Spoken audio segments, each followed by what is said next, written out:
Hello, everybody, and welcome. We're just letting everybody file in through the system, so we'll just leave it a minute before we kick off so that more people can join.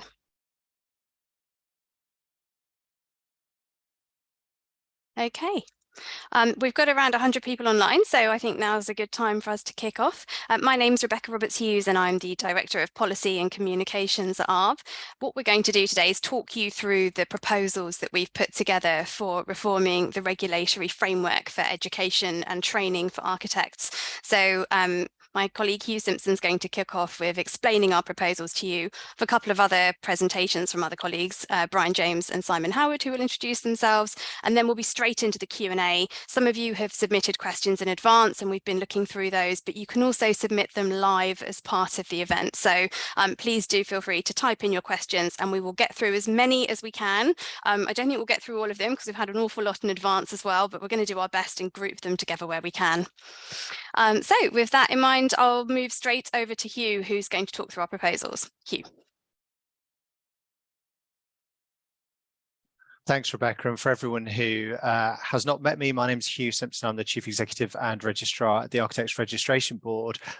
Firstly, I just want to say thank you very much for joining us. Part of the reason for holding this webinar is because we recognise there's quite a complex series of proposals, and having these events enable us to not only explain what the proposals are, but also to listen and to get feedback. And I think one of the themes you'll probably hear in the Q&A is about us recognizing that we don't necessarily have all the answers, but absolutely we want to make sure that the proposals take into account all the different variations and the circumstances that you personally, individually, or you may now have. So by way of introduction, I'm just going to briefly present what our proposed framework looks like, but also to talk a little bit about, by way of introduction, a kind of a really important and fundamental question, which is why are we doing this?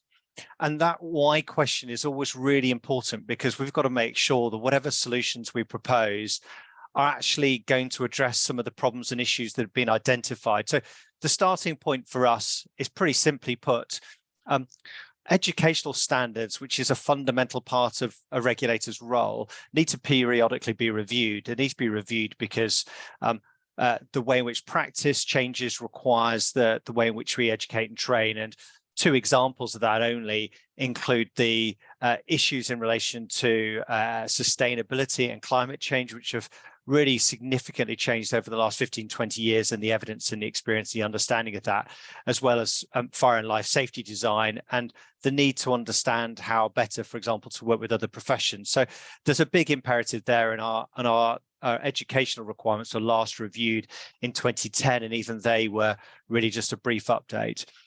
We've also heard lots of evidence about things that aren't working, and they aren't working for students, they aren't working for institutions, and they aren't working for employers. So it's a genuine attempt really to listen and to ensure that what we're proposing attempts to address some, if not possible to address all of those issues.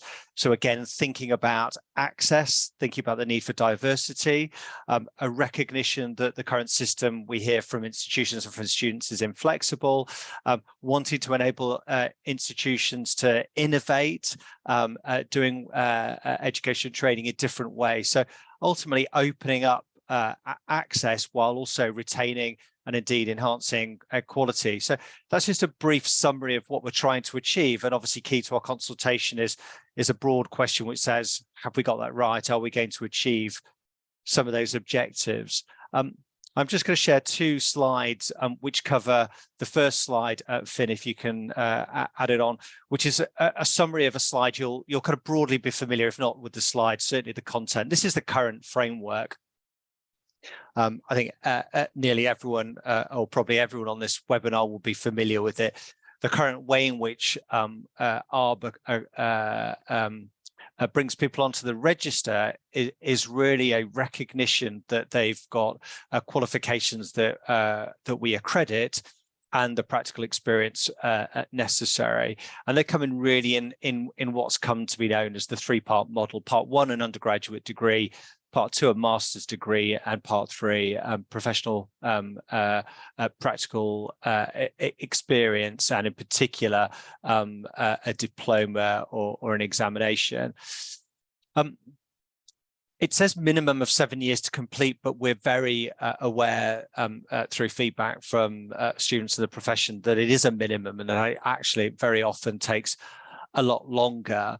We're also aware that it's to use a metaphor, it's a pipeline, and it's very inflexible. You have to do one, and then the second and the third. So we're looking at the structure. But Phil, if you move on to the next slide, I think what we probably really want to emphasize is that ultimately this is about competence. And there are lots of different ways of achieving competence, but this is what the future proposed regulatory framework is really centered around. And it's those two center boxes, the academic outcomes and the practice outcomes. So in the academic outcomes, our requirements would, if approved, ensure that you would need a master's or a level 7 qualification, so broadly analogous to the current part 2, but you would also need the practice outcomes. So essentially those two combined are what we see are the competencies based on the feedback and the evidence we've received. So the question really, the fundamental and the most important question is, are the outcomes and the competencies we described in the consultation the right ones? Then there's a second question which says, how do you get there? And so as that box on the left highlights, as a regulator, we won't be accrediting the undergraduate degree. It does not mean that there won't be an undergraduate degree. We still expect that most people will come through that route. But our interest as the regulator is really about the competencies at the point of registration. So our focus is going to be on that level 7 qualification and the diploma or the a qualification at the point of registration, which looks at assessing those practice outcomes. So that's all really I wanted to do by way of introduction, to explain the framework, but particularly to say the first and focal point is really about the competencies and checking through the consultation. Are those competencies right? Are the bits that we've looked to strengthen, not least around climate change and sustainability and fire and life safety, but there are a range of other areas. Are they the right ones? And secondly, we've tried to look at how we might improve the routes to registration and what do you agree, what's right? Is there anything missing? Are there any things that we think could be improved? So at that point, I'll hand on to my colleagues who will take you through a bit more of the detail, firstly around the competence framework. Yeah, thank you, Hugh. So Simon, if you'd like to introduce yourself and talk us through the outcomes and the competencies, please.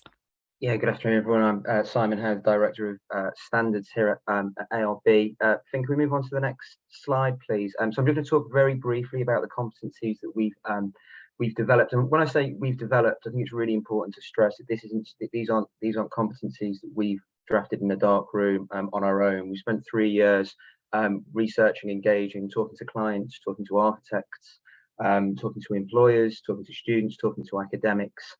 So these are the competencies you tell us are really important that architects need to have in order to access the register and become a fully fledged architect.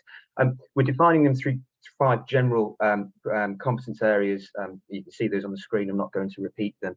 At the moment, you'll have seen those who've seen the documents that we have 49 proposed outcomes that cover a range of things within those areas. I think it's really important to stress at the outset that we're not attempting to draft curricula. That's there for the experts and learning providers to do. Nor are we attempting to be very specific and draft what you might regard as those who are working in learning as learning outcomes, because we want them to be pervasive and have a certain degree of permanence. So you won't see references to particular design approaches or see references to particular pieces of legislation, because we want to future-proof them. The way we intend to describe, sorry, Finn, can you move on to the next slide, please? Thanks. The way we intend to describe the level of attainment that each of these competent students must achieve in order to access the register. We're following the approach known as Miller's Triangle that's used elsewhere in regulation, particularly in medical regulation. And that is, well, you can see there on the screen that, that there's a range of knowledge. So it ranges from knows to knows how to shows how through to does. And each of the outcomes will reflect the different stage that we will expect a student to have reached in order to pass the relevant qualification, either at the academic stage or the practice stage of their initial education and training. I'm going to show you very briefly an example of one of the areas, Finn, if you want to move on to the next one, which is professionalism and ethics. And you can see there on the screen, there's a range of outcomes that every student will be expected to meet, and then a description of the right-hand side of the level that they will have to get to in order to gain the relevant qualification. I'm not going to go into it in any more detail, other than to say we know that it's extremely unlikely that we will have got this 100% right away. We're confident of where we've come to so far in speaking to experts and having a technical author who's steeped in academia that we might well be close. But as part of this consultation, we're really keen to hear from you of what's missing, if anything, what's in there that shouldn't be in there, because obviously we don't want to set the bar too high for access to the profession, and quite simply, is there anything we should be changing in terms of wording or details? Finn, can we move on to the next slide, please? And then I'm going to talk very briefly, of course, because in order for us to have confidence that students have met the outcomes and those who've gained the relevant qualifications, then we also need to have confidence in the learning providers that are offering those qualifications. So we've developed a new set of standards to apply to learning providers that will replace the existing prescription standards. And we're focusing on three key aims, as it says here. That first of all, students being offered the qualifications will have actually met the outcomes. That there are sufficient resources in place, both in terms of human resources and technical and learning resources in the provider to be able to give us confidence that students will be able to complete their qualifications. And finally, and really importantly, there's the right governance and leadership and support for students that the providers are providing. Finn, if you move on to the next slide, I'll give you a brief example, show you a brief example again of how these standards will look. So on the left is the actual standard that will need to be achieved and the measures that will need to be achieved by the learning provider. But we will also then be post-consultation, once these standards are agreed, excuse me, we'll be issuing a handbook to providers to be able to explain to them how they can meet those standards and the kind of information we will expect to be receiving. So I'll stop there and hand over to Brian. Thanks, Simon. Good afternoon, my name's Brian James. I'm the Director of Registration and Accreditation.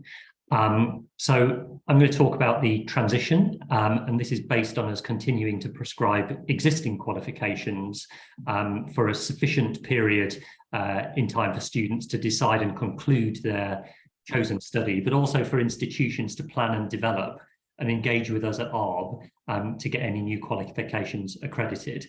Now, the transition plan is based on what providers have told us is feasible to complete in terms of any local governance sign-off or in terms of meeting any academic year planning.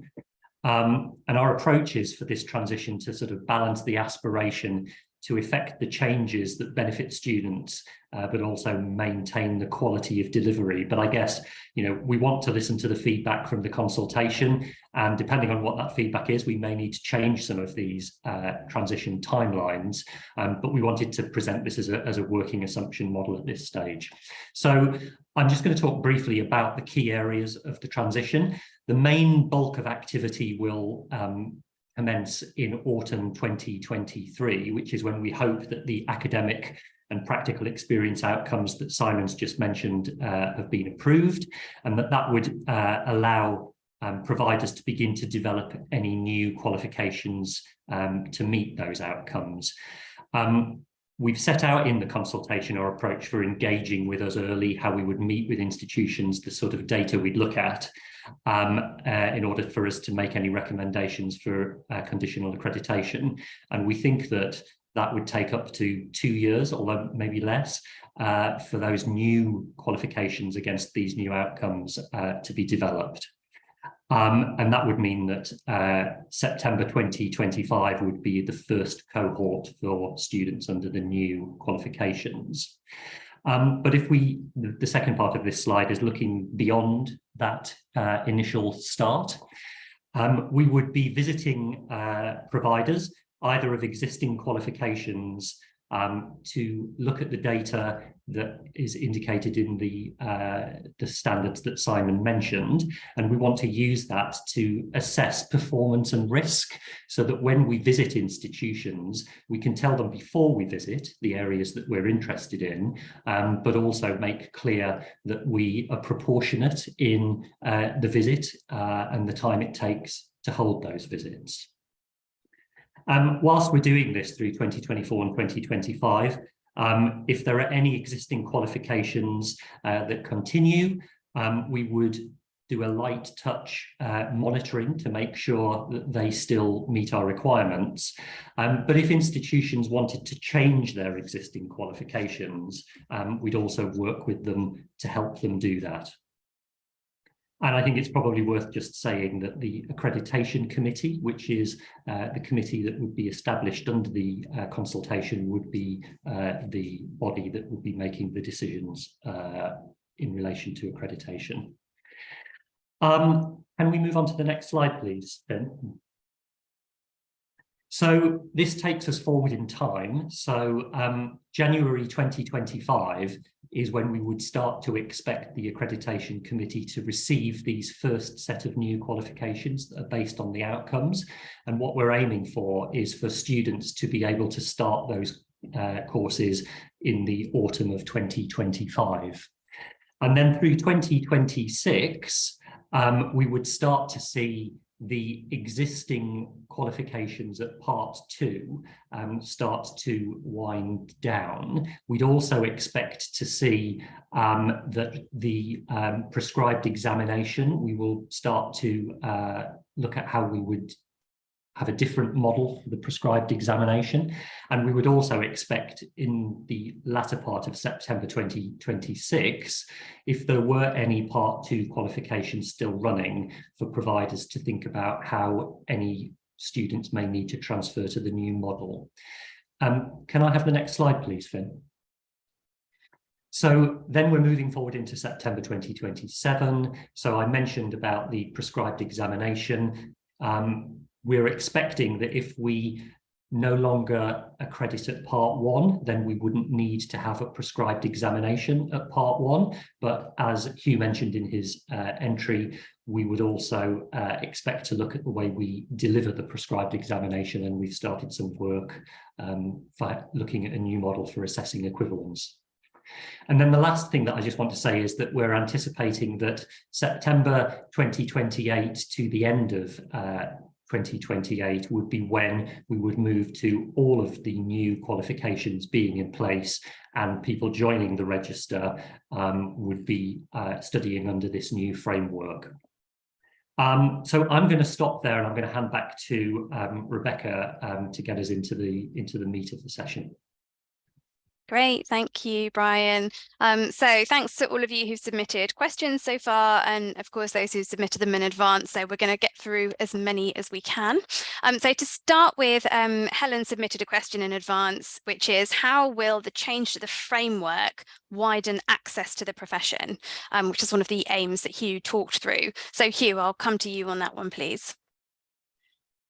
Thanks, Rebecca. But I guess the first thing to acknowledge is that as a regulator, we hold quite an important role, but not the only role in terms of things like access. So there are some wider issues in relation to education and training funding, which are a matter for the government.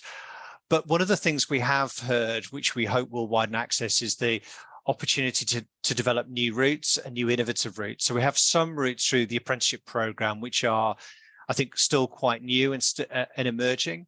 But one of the things that we have heard is that there is an opportunity, if we enable people to come through different routes, potentially practice routes, into a master's level qualification, or those who maybe been working in practice or potentially have done a different type of degree. So we think that's one area. The other area that we've looked at, and which is specifically part of the consultation, is really around the length of time that you're required to undertake as part of professional practical experience. At the moment, it's very much a rigid 2-year requirement. What we're questioning as part of that is, if we're interested in competence and outcomes, does that feel arbitrary? Are there quicker ways to doing it? And should that 2 years remain? So at the moment, we're not proposing a minimum level. So I think those are just some of the areas. We do acknowledge that this isn't going to be a silver bullet, but we do think that positively, and based on the feedback we've got, some of those issues will certainly help, I think, access. Great, thank you, Hugh. So we've had a lot of questions from people about the stages they are at in qualifying at the moment. So what does it mean for me as somebody who's doing a part 2 or part 3? So we're going to answer those generally, but if you've got more specific questions that we don't cover today, please do email us. It's communications@arb.org.uk, and we'll paste that into the chat. But we'll try and take those at a general level at the moment. So Joe wrote to us saying he's got a non-accredited undergraduate architectural degree, but an accredited part 2 masters, and currently doing a part 3. So Joe wants to know what this means. Is there going to be a registration route available anytime soon? And we've had somebody ask that question pretty much in the same sort of format on the live one as well. So Brian, can I come to you on that one, please? Yeah, thanks, Rebecca. So the current process is that we have prescribed examinations to demonstrate equivalence at both part 1 and part 2, and then applicants would need to take a UK part 3. And so I set out in the timeline that we're anticipating that September 2027 would be when we would have conducted and completed the work around alternatives to the prescribed examination. So I think in terms of the timescale, we're looking that in the immediate term, we would continue to need to run the prescribed examination. Obviously, we will be updating around those changes and having a lead-in time to the ceasing of the prescribed examination. I think the most obvious thing to point out is that if we're no longer accrediting, as Hugh mentioned in his opening introduction, if we're no longer requiring accreditation at part 1, then it seems somewhat of a difference to have a prescribed examination at part 1. So hopefully that answers the question. I think the timescale is heading towards 2027. We will be looking at what the alternatives to the prescribed examination are, and we'll be publicising that as we develop the work. Great, thank you, Brian. And another question about qualification routes. So Joseph has asked, does it shorten the time to qualify as an architect for those who've already done part 1? And what will the future route be instead of parts 2 and 3 and experience? So Brian, is there anything you'd want to add about that? So people who are have already done part 1 and are going through the current system.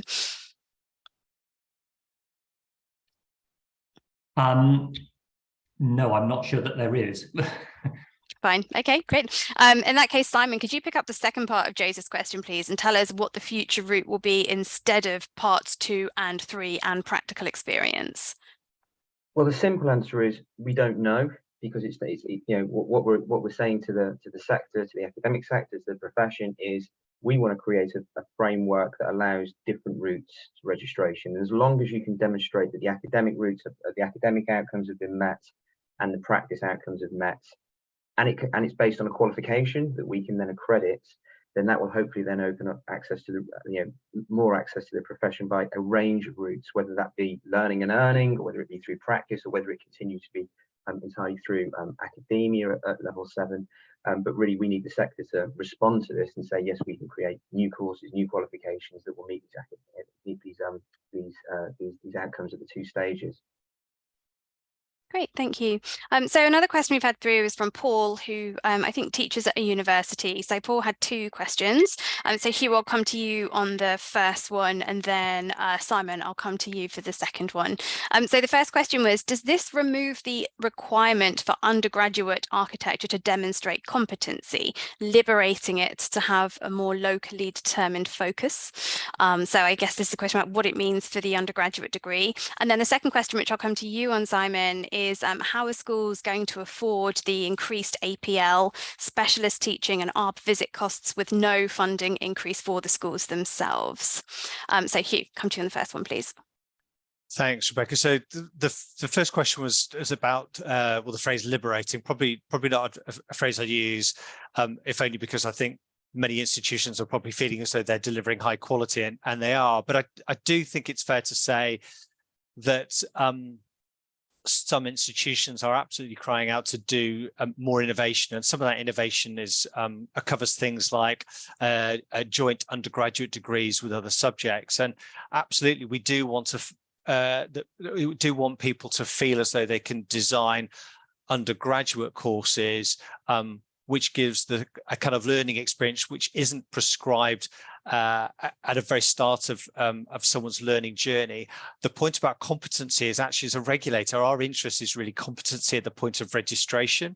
And I think that's really what those first two slides were getting at. There'll be academic outcomes and practice outcomes, and it will really be for those delivering the level 7 qualification to explain to us how all students going into that course have the ability to and have achieved the academic competence. So lots of different ways you might get there. That's pretty critical. And I think that probably does lead, and Simon will add, that does raise a question mark about, well, the responsibilities of a level 7 provider, master's provider. And we do recognize that that does put more of an onus on them if they wish to recruit students from related degrees, for example, from an engineering or a design focused degree.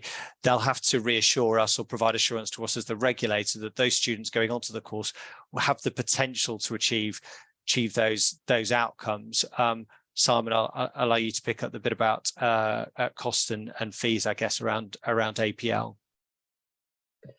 Yeah, first of all, I think it's important to recognise we understand, and we've heard the pressure that academic institutions are under financially, particularly in relation to kind of the frozen tuition fees. And we've spoken to government about that and made them aware. We also, on the other hand, we recognise that the costs of us administering prescription as it is at the moment, or the new accreditation scheme at the moment, is borne by the profession, by individual architects, and that seems unfair, which is why the law is changed in this regard. It's really important to recognise that what we're trying to do is move to a really proportionate, cost-effective, better way of assuring ourselves of standards. That's the whole purpose of introducing this new model. So we're hoping to make it as cost effective as possible. And it may well be that this reform that we're doing is a catalyst for a wider conversation about these in relation to architectural education. Thanks, Simon. And you slightly touched on this, but we've just had one of the live questions that's come in from Susan is, have you had any discussion with the government about the fee level? Currently, parts 1 and 2 are undergraduate fees, but if the new model is master's level, will the undergraduate fee level still be relevant? So I know that you're in discussions with government, but can you share anything about what we expect to happen at this stage? Yeah, so it's more accurate to say in discussion with governments, because it's really complex across the devolved nation. So yes, we're aware of the impact that our changes may have, but it's also really important to realise that in 2025, the new lifelong learning allowance will come into play that will change the landscape entirely anyway, regardless of anything we do in respect of kind of 4 years worth of entitlements of undergraduate funding for everybody. And we need to, again, be in further discussions with that. But certainly the lifelong learning entitlement will come in before any changes that we make. So it's in that context that we're having those discussions. Great, thank you. Moving on to another question that we've had live. So somebody is saying, oh, I've just lost it. I think the question was, will people who have years of experience without the traditional qualifications be able to apply to be registered? So I think this is somebody saying that they've been working for a while, they don't have the parts 1 and 2 and 3 qualifications. What does it mean for them? Simon, can I come to you on that one, please? It may be a better one for Hugh to answer. Nice swerve, Hugh. Yeah, so I guess there's two important points to make, and actually there's a peg to a couple of things I've seen in the chat bar as well.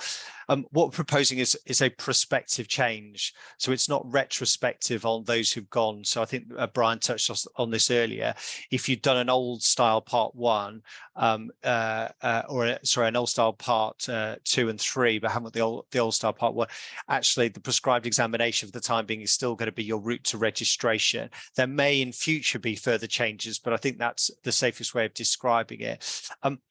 If you've if as the question, as I understand, has got extensive experience, will there be a route on? I think the legislation, our law is pretty clear that you're either going to go join the register through a prescribed or accredited qualification, or equivalent experience and competency. Now, some countries do have a route which is a purely practice-based one. We haven't, and that's not what's proposed. But I think we have acknowledged that the prescribed examination will need to change so that it is assessing competence. And I think we're very clear we want it to assess competence, not simply have an examination based on a mapping to our qualifications. So that's quite a technical thing, but I think it is relevant, and particularly either those who are qualified internationally or those who have been doing been in work. So you'll still need a qualification or the prescribed examination, but the prescribed access to the new style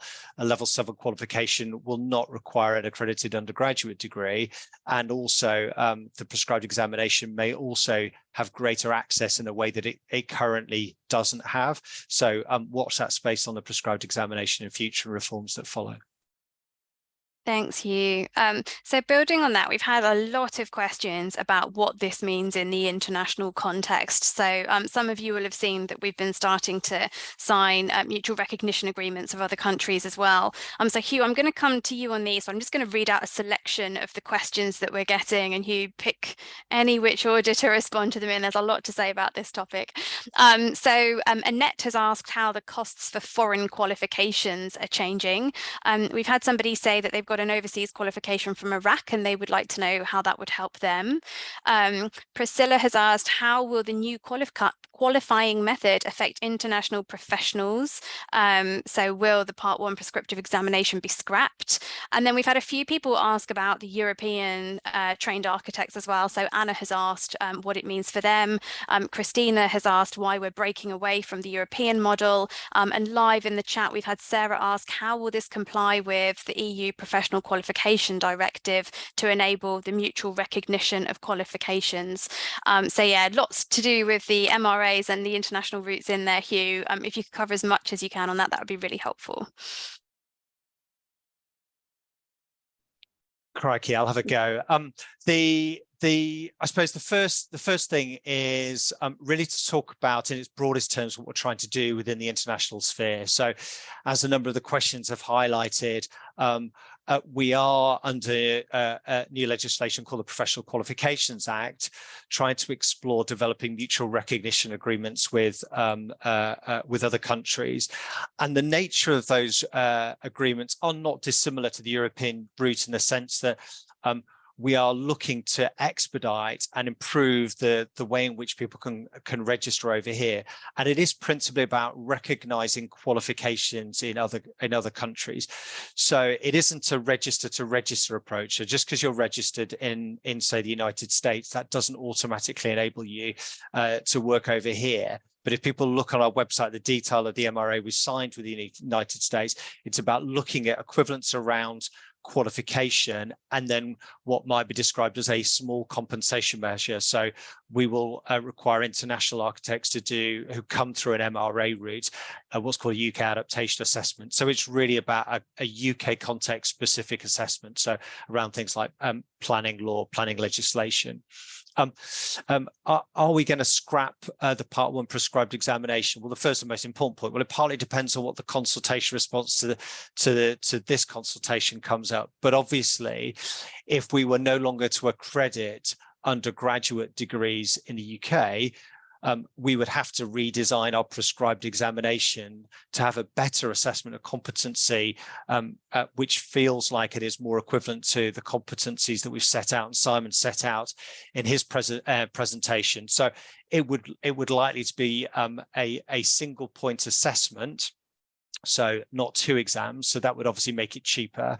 It would obviously make it quicker, but obviously there'd be a transition period as well. So really quite detailed questions around that. So I think best bet is check our website, look at the international section, and then do email in if you've got any specific questions. I do, however, want to talk about the European Professional Qualifications Directive question, which I think is a really important one, and again is quite complex. But we know historically a lot of architects come to the UK from Europe and from a number of countries: Spain, Germany, Portugal, Greece. So the question I think Rebecca asked, how is equivalence affected and are we diverging from it? And I think there are 2 points to pick up. The first is that we're currently negotiating with the European Union or the architecture bodies as part of the government's discussions on the Trade and Cooperation Agreement.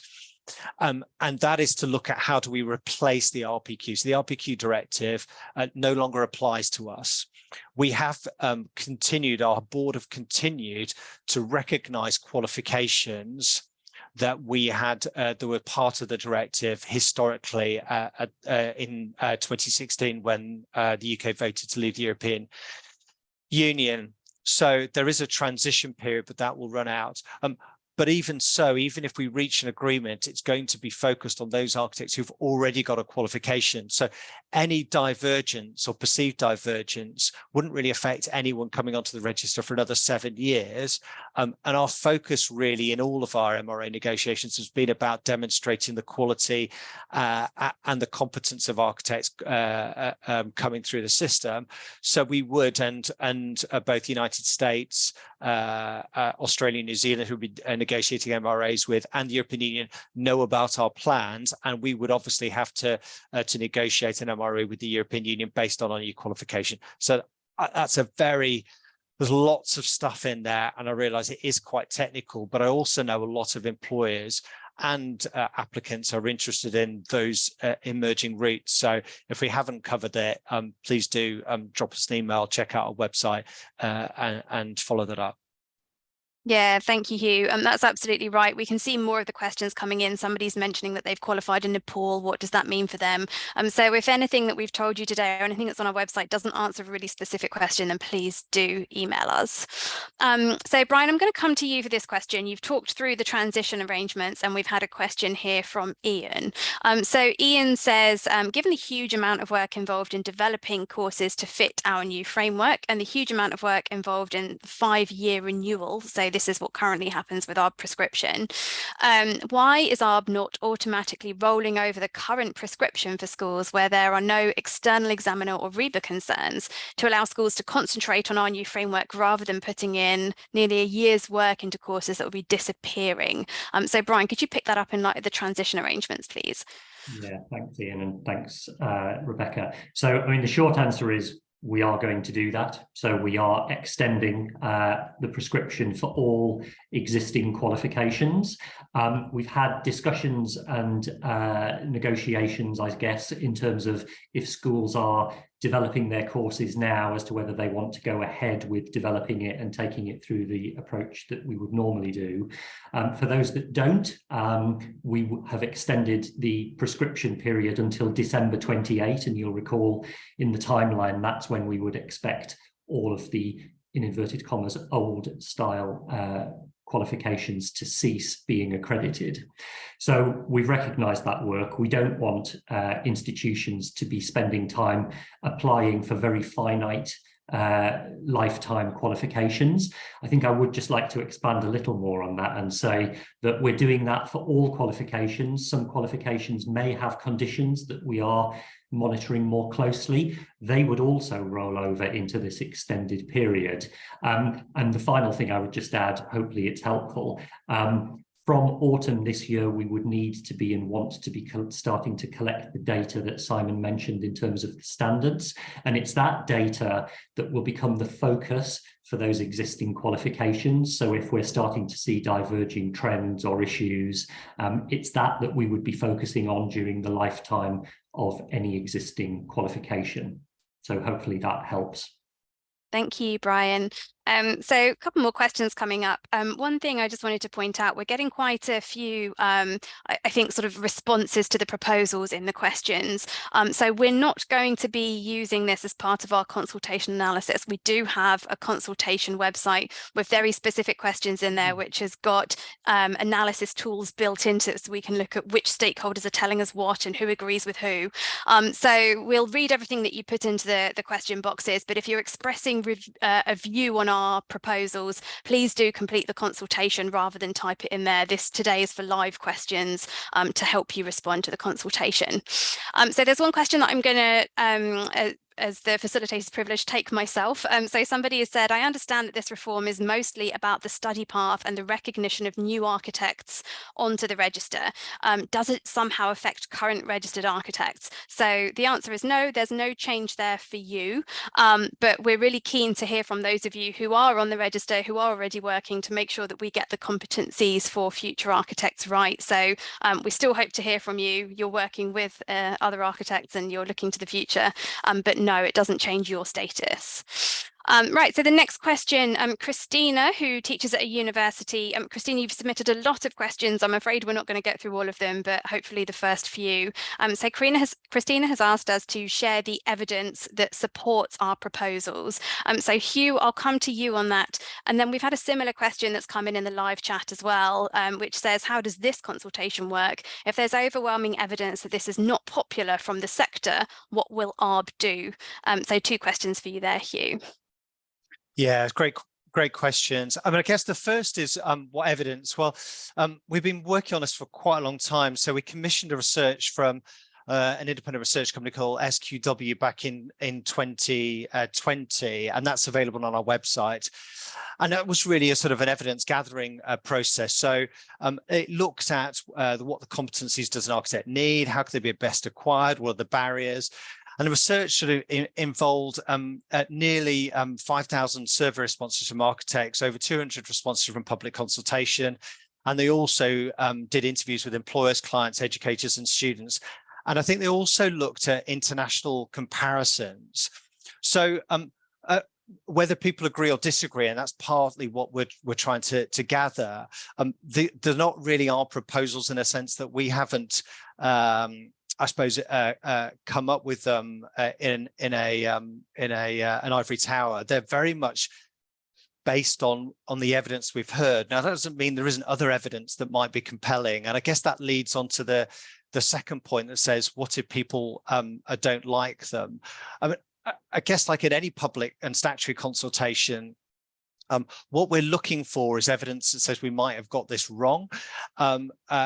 And that's really around the cogency of feedback. So certainly, are they operational? Can you operationalize them? So we want to hear from institutions about, are they impractical? Would it work? We want to understand, are these the right competencies? And there are some groups that are particularly useful around that. So employers in relation to the competencies they need architects to do in practice, but also members of the public in relation to potentially some of those questions around professionalism and ethics. So those are two big things. There's been lots of academic research and consultation responses, and we held a discussion document last year which had over 700 responses. So lots of weight of that, but that doesn't mean necessarily that everything that we've proposed is certainly right. We absolutely want to hear more feedback about the practicality of it, and if there's overwhelming responses that raise concerns, absolutely we'll need to look at that and look again at those. But again,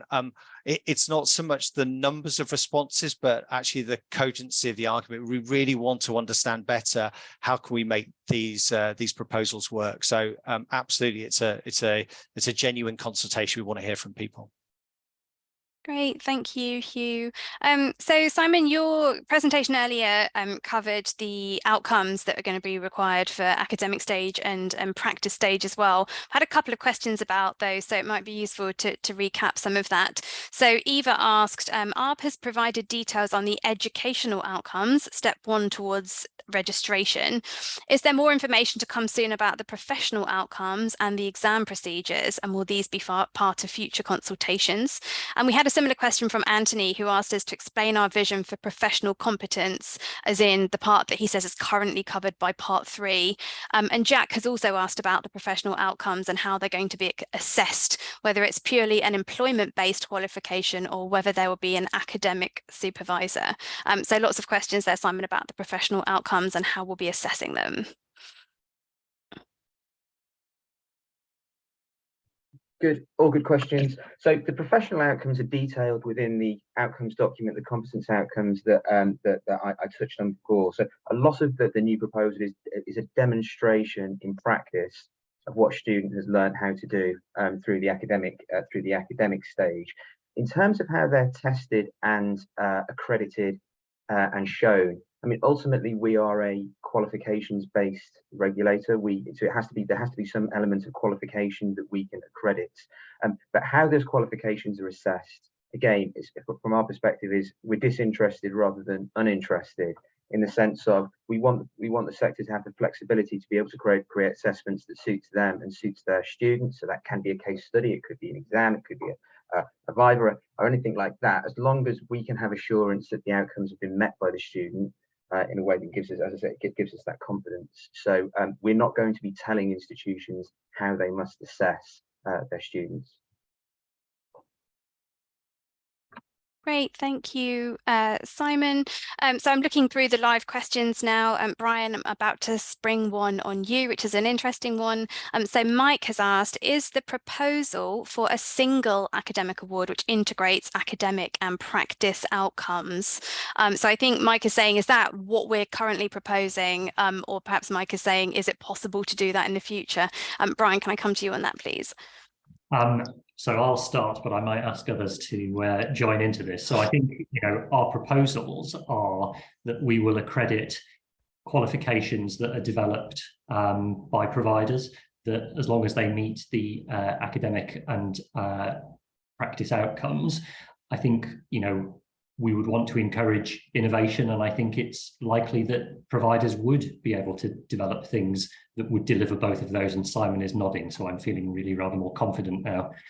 I don't know, Simon, if you want to say more about that, but I think my answer, Mike, is yes, it's possible. I think we don't have a template by which we would expect to see it happen. Simon, would you add more to that? No, not a lot more, but that is the kind of innovative thought that we're hoping to encourage through this framework. So there is no reason why not is the answer. So if an institution could come to us and say, well, look, this is how we can deliver both through either a single qualification or an integrated or combined qualification, then we would certainly consider that. And that would appear to be a route that would offer, great accessibility and flexibility, which is what we'd be encouraging. Great, thank you both. So Hugh, I'm going to come to you on this question. So I've had a couple submitted in advance, and then I can see a live one here as well. So Carol has asked how our proposals integrate with the universities and RIBA's future plans for architectural education. A similar question from Christina, who asked how we're going to be liaising with RIBA. Mary Jane has asked, what's the relationship envisaged between RIBA validation and ARB's new proposals? Hugh. Thanks, Rebecca. I guess there's the starting point is that probably understanding the different roles and responsibilities between the two organisations is kind of critical to understanding kind of where we go. So I think starting point is that what we're trying to do is provide us a clarity in relation to competence, outcomes, and standards for institutions in relation to registration as an architect. I think that one of the things we have heard consistently is lack of clarity between the respective roles and responsibility. And I think it's important to say that validation is very different from accreditation. So what Brian has tried to, I think, articulate is the process by which ARB will assess institutions is very much going to be a risk-based quality assurance process. So in many cases, that might be quite light touch. It will definitely be proportionate to the institution. So if you're doing a new institution with a new qualification, it's going to be very different from if it's an update on an existing qualification. So a quality assurance process is very different from validation. Now, Reba will have to explain the validation process, because I don't really want to talk about it, but that's very much, as I understand it, a different process. We often involves multiple days. It's very much looking at supported developmental. It's very much in-depth and peer. I think one of the things we do want as an outcome from this process is to provide students, registrants and institutions with a bit more clarity about what they can expect from us as the regulator. And I hope one of the outcomes of that, a bit more clarity from Reba. We do meet very, very regularly with Reba, and they held a fabulous all-day education event a couple of weeks ago, which we spoke at. There is clearly got to be some further discussions in relation to the development of our model and making sure that we don't unnecessarily duplicate. I think there's a real opportunity for both organisations to focus and provide the different respective roles and responsibilities, one as a professional leadership body and one as a regulator, and that clarity, I think, and I hope would be welcomed by stakeholders. Great, thank you, Hugh. Simon, coming to you on this one. So I've had a question from Ian about CPD and the relationship between that and our proposals. So Alan says, CPD affects existing architects. What is the connection between talk courses and our proposals for CPD? Simon, if you could talk a bit about that. Yeah, certainly, that's a really good point. I think we're really clear, well, hopefully we've been really clear that registration as an architect is not the end point. It's a stopping off point along the way where competence is demonstrated to a certain degree. So as part of one of the outcomes within the competence outcomes is an importance of any new architect recognizing the limits of their own competence and appreciating that by entering the register, they're not a fully fledged architect, and the importance of CPD and continuing that learning journey throughout their career. Which then, of course, will dovetail with our new CPD scheme that we'll be introducing in the coming years. Great, thank you. Brian, I've got another question for you on the transition plan. So Helen has asked a question, which is, will there be any flexibility on the timescale? She says, we are currently rewriting courses now for a September 2025 start, and that's based on a detailed understanding of the existing framework, and time will be needed to bring in the new outcomes and standards. So Brian, is there any flexibility in the timescale that we've proposed? So, I mean, I suppose the answer is yes. We've developed our proposals in the consultation to make sure that there are sufficient stages through which we pass and make sure that we've engaged early enough. But I think we've been led in terms of the timescale by providers to say this is how long it would take us to do. I think the other thing to just mention is, as part of the transition, we've been talking to providers about plans that they have for current qualifications, and we have a number that will transfer from the old prescription style into the new model because they will work in progress. I think the other thing I would say is it depends what the level of change is. A brand new built up from the ground qualification may take longer than a sort of building on an existing qualification. I suppose, Helen, the answer is we need to engage with you and engage with you earliest to understand where you're coming from, what data you have, how far you're through the governance processes in your local organisation, and then we can start to work with you on that. I don't know if that helps, but that would be the answer. Great, thank you, Brian. Hugh, I'm going to come to you with this question now. So I've had a question from LOL, which is, will the new qualification require an undergraduate degree for entry? So the Masters, as it currently exists, has a significant level of assumed knowledge. So will an undergraduate degree still be required, and what will happen about the gap in knowledge if not? Thanks, Rebecca, because actually, the question that's asked is actually links to something I've seen that keeps coming up in the chat, which is really about this inherent, well, there's a trade-off, isn't there, between trying to create a broader model which enables flexibility and more routes to registration, but and then is there a risk around confusion and an overabundance of things? And a couple of people have said, but wouldn't it be more simple if we did X, Y, and Z? And I guess that's one of the things we're really looking for in the consultation response, is to say, have we got that balance right? One of the things we've heard is that people want more flexibility and more routes to registration, but does that come at a cost? And I think that's a really interesting, a sort of broader question which we want to hear more on. Turning specifically to the question, no, the new route would not require an undergraduate degree. It could be an undergraduate degree in a related subject, but it might not. I think that's one of those interesting things that, again, we want to hear more specifics of through the consultation.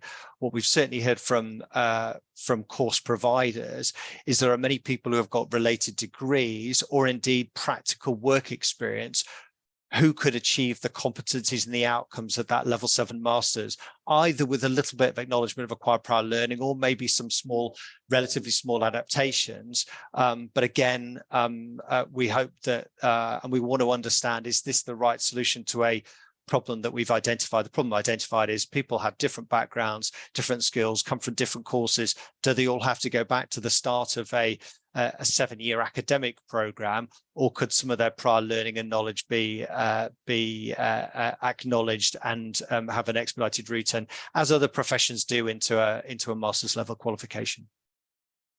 Thank you. So we've got about 4 minutes left. So Hugh, I'm going to come to you with one last question. And then I think if you wouldn't mind just wrapping up for us and summarising next steps. And at the same time, we're going to put a poll on screen just to take some feedback from you about how you found the event and whether you'd like something more similar to this in the future. So Hugh, the last question I'll give to you is from Claudia. How do apprenticeships fit into all of this? Is it that essentially this route of level 6 and level 7 that is undertaken now is closer to the reforms that apprenticeships are trying to achieve? So I think one of the things we're trying to achieve is a recognition that on your journey to become a registered architect, the combination of academic and practice learning is critical to competence. And the apprenticeship route is still a relatively new route. What we want to do is make sure that the competencies can be met in a multiple different ways, and the apprenticeship route is one. And in fact, Simon and I were having detailed discussions just yesterday with one of the apprenticeship providers to ask almost exactly that kind of question, which says, does the new model work? Will it enhance? Will it enable? And will it facilitate these sorts of routes through? And we think so. But obviously there are different complex accreditation and approval routes through IFATE, which is the apprenticeship route, Ofsted and ourselves. So there's a lot of work going on behind the scenes to make sure both that this new way does not inhibit the delivery of apprenticeships, and indeed facilitates and enhances those. Simon, did you want to add anything further to that? No. To wrap up, I mean, I guess the first thing that I want to say is thank you to everyone who's participated. There's been huge numbers, I think 127 participants, and that's brilliant. I am very conscious that there are huge numbers of very detailed and excellent questions which we haven't been able to come to. I mean, some of them are so excellent, they're actually very difficult, and you'd probably need quite a long discussion to get through them, but they're all valid and they're all really important. I think although Rebecca has said that as part of that we haven't been able to capture in a way that systemically could be put into a consultation, absolutely the views and the feedback that we've got will influence the thinking, and I think certainly will enable us to tease some of these out into some of the additional events that we'll be having over the next couple of months. So really massively appreciate it, and we do recognise that with reforms which are as significant and indeed as important for the future of the profession, we want to get it right. We'll only get it right if we listen and we engage, and we're prepared to take feedback, even if that feedback isn't always positive. We do value it, absolutely. So thank you again to everyone who participated. I'm not sure whether there'll be another one of these webinars, but there'll be certainly lots of other engagement opportunities. And Rebecca has shared the email address, so please do use that if you want to get in touch, follow up with your questions, or just give general feedback. And please do share the consultation. Thank you very much. Thank you. Thanks everyone for joining us today.